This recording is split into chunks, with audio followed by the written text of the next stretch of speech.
Encore une fois, je l'avais déclaré aussi à l'époque, une fois qu'une décision est prise par l'État, il convient de la respecter. Donc je respecte cette décision-là. Aujourd'hui, je constate malheureusement, un an après, que malgré les promesses du gouvernement, nous n'avons pas encore constaté les modifications et les engagements relatifs. Il y en avait plusieurs.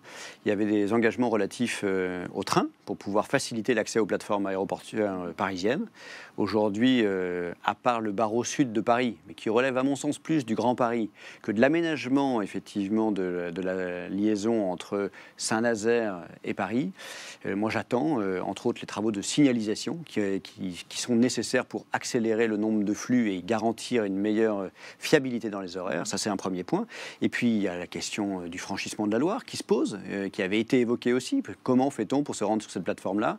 Et puis en dernier point, et qui va avec les problématiques liées aux habitants, je faisais partie des gens qui défendaient les habitants riverains de Saint-Aignan, en particulier par rapport aux nuisances sonores. Évidemment, avec un trafic aérien qui grandit, il faut protéger ces nuisances. Donc il y a des propositions qui avaient été faites à l'époque par Édouard Philippe, disant qu'il était important d'accompagner les gens, le droit de délaissement, créer un plan de gêne sonore qui soit le plus étendu possible de manière à favoriser la protection des riverains.